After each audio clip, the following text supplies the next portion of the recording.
Hello बच्चों, कैसे हो आप लोग। आशा करते हैं आप लोग अच्छे होंगे। चलिए, बिना समय गवाए हम लोग आज का वीडियो शुरू करते हैं। आज के वीडियो में हम पढ़ने वाले हैं दादी माँ के बारे में, जो कि बहुत ही इंटरेस्टिंग कहानी है।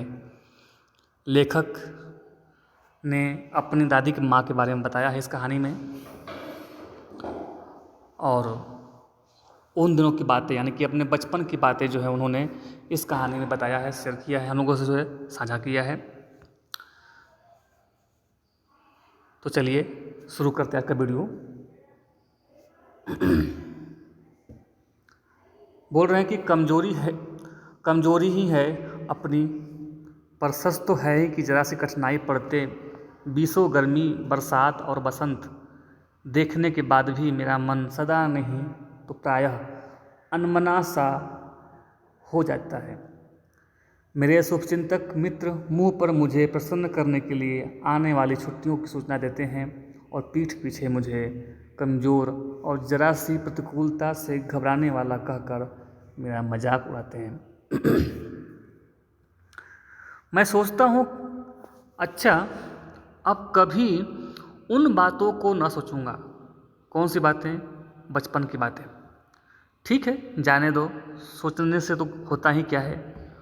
पर बरबस मेरी आंखों के सामने शरद की शीत किरणों के समान स्वच्छ शीतल किसी की धुंधली छाया नाच उठती है। लेखक बोल रहा है कि हम जो अपनी कहानी बता रहे हैं ये मेरी कमजोरी है, लेकिन बताने से कुछ होता नहीं। जो है वो बता रहे हैं कि हल्की सी मौसम जहाँ बदलती है तो मुझे सर्दी जुकाम खांसी यानी कि मेरी तबीयत जो है बिगड़ जाती है, लेकिन क्या होता है, मेरी प्रॉब्लम को लोग समझ नहीं पाते हैं और मेरा मजाक बनाते हैं।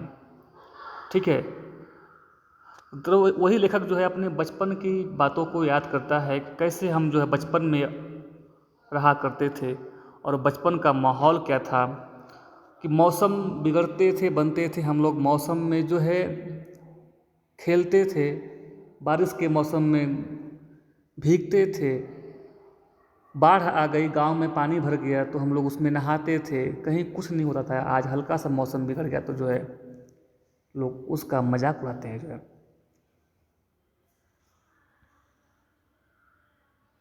तो वही सब कहानियाँ यहाँ पे लेखक जो है याद कर रहा है।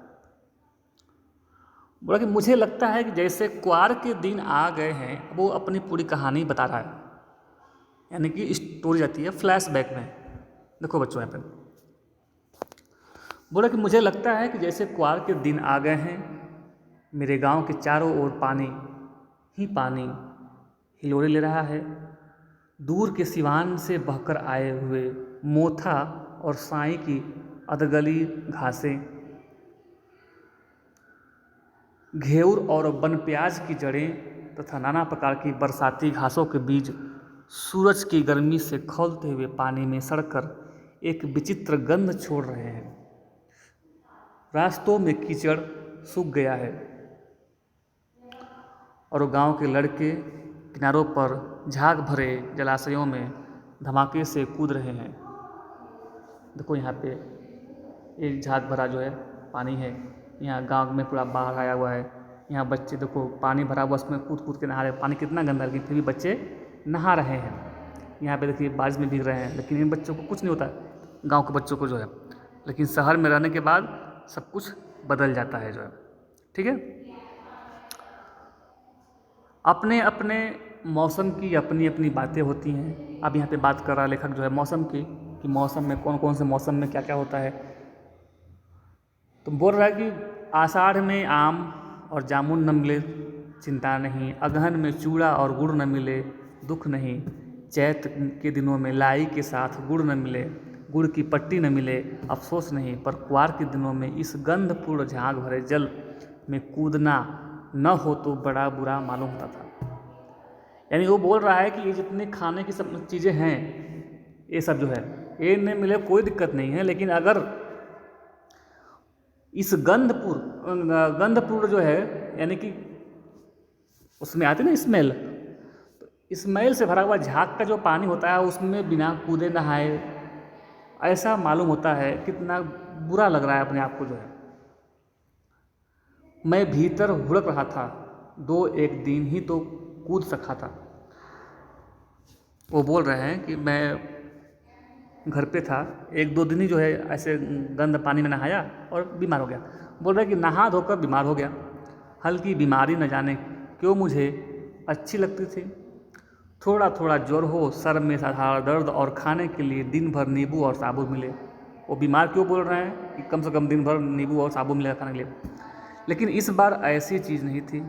ज्वर तो चढ़ा ही गया, रजाई पर रजाई, और उतरा रात 12 बजे के बाद। इतना तेज बुखार बच्चे का वजन। बोल रहा कि दिन में मैं चादर लपेटे सोया था। दादी माँ आई, शायद नहा कर आई थी, उसी झाग वाले जल में, पतले दुबले स्नेह सने। लेखक बोल रहे हैं कि शायद दादी भी जो है उसी झाग वाले पानी में नहा के आई थी जो है। बोल रहे कि पतले दुबले स्नेह सने शरीर पर सफ़ेद किराहीन धोती, सन से सफ़ेद बालों के सिरों पर सद्य टपके हुए जल की शीतलता आते ही उन्होंने सर पेट छुए। यानी लेखक के जो बीमार थे उनके सर को और पेट को छुआ।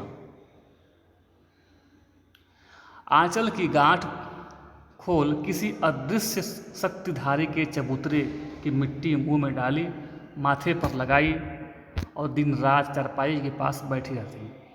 कभी पंखा झलती, कभी जलते हुए हाथ पैर कपड़े से सहलाती, सर पर दालचीनी का लेप करती और 20 बार छू छू कर ज्वर का अनुमान करती।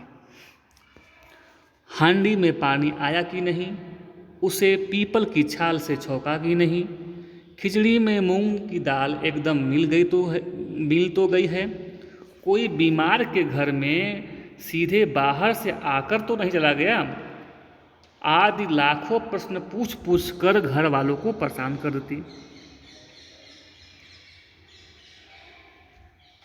दादी माँ को गवई गांव की 50 किस्म की दवाओं के नाम याद थे। यानी कि जो गांव में आयुर्वेदिक दवाइयाँ होती हैं ना, वो बहुत सी होती हैं। उनके वही बता रहे हैं कि हमारी दादी माँ को जो है बहुत सी दवाइयों के नाम याद थे जो है, यानी किसको क्या चाहिए उनको मालूम था। तो वही बोल रहे हैं कि दवाओं के नाम याद थे। गांव में कोई बीमार होता उसके पास पहुंचती और वहाँ भी वही काम, हाथ छूना, माथा छूना, पेट छूना, फिर भूत से लेकर मलेरिया, सरसाम, निमोनिया तक का अनुमान विश्वास के साथ स्वाती। मतलब इसको ये हो गया है, इसको ये हो गया है, इसको ये कहे, तुम ये करो, ये लाओ, ऐसे करो, वैसे करो, यानी कि इतना विश्वास से कहती और लोग उसको सुनते भी और करते भी जो है। महामारी और विसूचिका के दिनों में तो रोज़ सवेरे उठकर स्नान के बाद लवंग और गुड़ मिश्रित जलधार, गूगल और धूप, सफाई कोई उनसे सीख ले। दवा में देर होती, मिश्री या शहद खत्म हो जाता, चादर या गिलाफ कहीं बदले जाते तो वे जैसे पागल हो जाती जो है। बुखार तो मुझे अब भी आता है। नौकर पानी दे जाता है, मेष महाराज अपने मन से पकाकर खिचड़ी या साबू, डॉक्टर साहब आकर नाड़ी दे जाते, और कुनैन मिक्सचर की शीशी की तिताई के डर से बुखार भाग भी जाता है। पर न जाने क्यों ऐसे बुखार को बुलाने का जी नहीं होता। वो बता रहे हैं कि एक ज़माना था कि जब दादी थी तो कैसे कैसे जो है कार्य करती थी, कौन कौन सी दवाइयाँ लाओ। उनकी मतलब इतनी अच्छी व्यवस्था को देख करके जो है लेखक को मन में होता कि हम हर दिन बीमार पड़ें। लेकिन हुआ क्या, आज वो बड़े हो गए, कहीं नौकरी कर लिए, नौकर चाकर हो गए, बोल तो रहे हैं कि बुखार तो आज भी आता है। लेकिन होता क्या है, नौकर लाता है देगा पानी जो है, ये नहीं पूछेगा सर बुखार कितना है, कैसा है, कुछ नहीं, कोई हालचाल नहीं। पानी दिया, जो उनका मेस वाला है बंदा, वो खाना लेके देगा उनको जो है, डॉक्टर आएंगे चेक कर लेंगे, चले जाएंगे। मैंने किसी से कोई मतलब नहीं, सब लोग अपना अपना ड्यूटी कर रहे हैं जो है। इसलिए बुखार को बुलाने का कोई मतलब ही नहीं होता जो है, समझ गए। वही बोल रहा है कि किशन भैया की शादी ठीक हुई। वो अपने कहानी मतलब अपने घर की बात बता रहे जो है, ठीक है। किशन भैया की शादी ठीक हुई। दादी माँ के उत्साह और आनंद का क्या कहना। दिन भर गायब रहती, सारा घर जैसे उन्होंने सर पर उठा लिया हो। पड़ोसिनें आती, बहुत बुलाने पर दादी माँ आती। बहन बुरा न मानना, कार परोजन का घर ठहरा। एक काम अपने हाथ से न करूं तो होने वाला है नहीं। जानने को यूं सभी जानते थे कि दादी माँ कुछ करती नहीं, पर किसी काम में उनकी अनुपस्थिति वस्तुतः विलंब का कारण बन जाती। उन्हीं दिनों की बात है। एक दिन दोपहर को मैं घर लौटा। बाहरी निकसार में दादी माँ किसी पर बिगड़ रही थी। देखा पास के कोने में दुबकी रामी की चाची खड़ी है। सो न होगा धन्नो, रुपए मैं सूद के आज दे दे। तेरी आंख में तो शर्म है नहीं, मांगने के समय कैसी आई थी। पैरों पर नाक रगड़ती फिरी, अब किसी ने एक पाई भी न दी। अब लगी है आजकल करने, फसल में दूंगी फसल में दूंगी। अब क्या तेरी आंख खातिर दूसरी फसल काटेगी। अब वो उनकी चाची बोल रही है, दूंगी मालकिन। रामी की चाची रोती हुई दोनों हाथों से आंचल पकड़े दादी माँ के पैरों की ओर झुकी। बिटिया की शादी है, आप न दया करेंगी तो उस बेचारी का निस्तार कैसे होगा। हट हट, अभी नहा के आ रही हूँ। दादी माँ पीछे हट गई। जाने दो दादी, मैंने इस अप्रिय प्रसंग को हटाने की गरज से कहा। लेखक बोल रहे हैं कि दादी छोड़ो ना, छोड़ दो, जाने दो, शादी है घर पे। बेचारी गरीब है, दे देगी कभी। चल चल, चला है समझाने हमको जो है। उसकी दादी माँ बोली लेखक को जान। अब वहाँ से लेखक क्या किए जो है, मैं बोल रहे हैं कि मैं चुपके से आंगन की ओर चला गया। कई दिन बीत गए, मैं इस प्रसंग को एकदम भूल सा गया था। लेखक बोल रहा है कि मैं इस पूरे कहानी को, इस बात को जो है भूल गया था। लेकिन एक दिन रास्ते में क्या हुआ कि रामी चाची मिली और वह दादी को पूतो फलो दूधो नहाओ का आशीर्वाद दे रही थी जो है। ये देख कर वो अचंभित हो गए। बोला कि मैंने पूछा क्या बात है चाची। तो उन्होंने विह्वल होकर, मतलब एकदम भाव विभोर होकर जो है बोल रही, उरीन हो गई बेटा, उरीन हो गई। उरीन मतलब उत्तीर्ण हो गई, यानी बेटिया की शादी थी उसको अच्छे से कर ली, यानी कि उनका एक भार खत्म हो गया। भगवान भला करे। किसका? हमारी मालकिन का। कल ही आई थी, पीछे का सभी रुपया छोड़ दिया, ऊपर से 10 रुपये का नोट देकर बोली, देखना धन्नो, जैसी तेरी बेटी वैसी मेरी। 10-5 के लिए हंसाई न हो, देवता है बेटा, देवता। उस रोज़ तो बहुत डांट रही थी। मैंने उनसे पूछा, वह बोले कि वह तो बड़े लोगों का काम है बाबू, रुपया देकर डांटे भी न तो लाभ क्या। मैं मन ही मन इस तर्क पर हंसता हुआ आगे बढ़ा। किशन के विवाह के दिनों की बात है। विवाह के 4-5 रोज पहले से ही औरतें रात भर गीत गाती हैं। विवाह की रात को अभिनय भी होता है। यह प्रायः एक ही कथा का हुआ करता है। उसमें विवाह से लेकर पुत्रोत्पत्ति तक के सभी दृश्य दिखाए जाते हैं। सभी पाठ औरतें ही करती हैं। मैं बीमार होने के कारण बारात में न जा सका। मेरा भाई राघव दलान में सो रहा था। वह भी बारात में जाने के बाद, मतलब बारात को जाने के बाद पहुंचा, इसलिए वो भी छूट गया जो है, वो भी नहीं गया। औरतों ने उस पर आपत्ति की। दादी माँ बिगड़ी। लड़के से क्या पर्दा, लड़के और ब्रह्मा का मन एक सा होता है। मुझे भी पास ही के एक चरपाई पर चादर उड़ाकर दादी माँ ने चुपके से सुला दिया। बड़ी हंसी आ रही थी। सोचा कहीं जोर से हंस दूं, भेद खुल जाए तो निकाल बाहर के जाऊंगा। पर भाभी की बात पर हंसी रुक न सकी और भंडाफोड़ हो गया। देबू की माँ ने चादर खींच ली। कहो दादी, यह कौन बच्चा सोया है। बेचारा रोता है शायद, दूध तो पिला दूँ। हाथापाई शुरू हुई। दादी माँ बिगड़ गई, लड़के से क्या क्यों लगती हो। सुबह रास्ते में देबू की माँ मिली। कल वाला बच्चा भाभी। मैं वहाँ से जोर से भागा और दादी माँ के पास जा खड़ा हुआ। वस्तुतः किसी प्रकार का अपराध हो जाने पर जब हम दादी माँ की छाया में खड़े हो जाते हैं, यानी कि अभयदान मिल गया। यानी कि जब हम कोई गलती करते हैं तो क्या होता है, जाकर के हम अपने दादी माँ के पीछे छुपते हैं तो लगता है कि हम बच जाएंगे, वो हमको कोई सज़ा या दंड नहीं मिलेगा। ठीक है। स्नेह और ममता की मूर्ति दादी माँ की एक एक बात आज कैसी कैसी मालूम होती है। परिस्थितियों का वात्याचक्र जीवन को सूखे पत्ते सा कैसा नचाता है, इसे दादी माँ खूब जानती थी। दादी की मृत्यु के बाद से ही वे बहुत उदास रहती थी।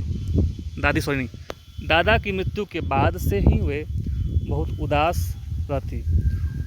संसार उन्हें धोखे से टट्टी मालूम होता। दादा ने उन्हें स्वयं जो धोखा दिया था, वो कहते थे वे सदा उन्हें आगे भेजकर अपने पीछे जाने की झूठी बात कहा करते थे। दादा की मृत्यु के बाद कुकुरमुत्ते की तरह बढ़ने वाले मुंह में राम बगल में छुरी वाले दोस्तों की शुभ चिंता ने स्थिति और भी डवाडोल कर दी। दादा के श्राद्ध में दादी माँ के मना करने पर भी पिताजी ने अतुल संपत्ति व्यय की, मतलब खर्च की। यानी इन लोगों ने समझाया कि अधिक पैसा खर्च मत करो, लेकिन ये लोग नहीं माने और बहुत ज़्यादा पैसा उनके पिताजी खर्च कर दिए। अब उसके बाद क्या हुआ, कर्ज में डूब गए और कर्ज में डूबने के बाद जो है स्थिति बहुत ख़राब हो गई। जो है मना करने पर भी पिताजी ने जो अतुल संपत्ति व्यय की, वह घर की तो ही नहीं थी। दादी माँ अक्सर उदास रहा करती थी। माघ के दिन थे, कड़ाके का जाड़ा पड़ रहा था। पछुआ यानी कि पश्चिमी हवा, पछुआ का सन्नाटा और पाले की शीत हड्डियों में घुसी पड़ती। शाम को मैंने देखा दादी माँ गीली धोती पहने कोने वाले घर में एक संदूक पर दिया जलाए हाथ जोड़कर बैठी है। उनकी स्नेह कातर आँखों में मैंने आंसू कभी नहीं देखे थे, लेकिन उस दिन मैं बहुत देर तक मन मारे उनके पास बैठा रहा। उन्होंने आंखें खोली। दादी माँ, मैंने धीरे से कहा, क्या है रे तू यहाँ क्यों बैठा है? दादी माँ, एक बात पूछूं, बताओगी ना? मैंने उनकी स्नेहपूर्ण आँखों की ओर देखा तो बोलती हैं, क्या है पूछ। तो लेखक बोलता है, तुम रोती थी ना? दादी माँ मुस्कुराई, पागल, तूने अभी खाना भी नहीं खाया? चल धोती तो बदल लो दादी माँ, मैंने कहा उनसे। यानी उन्होंने वहाँ से बात को पलट दिया। ठीक है।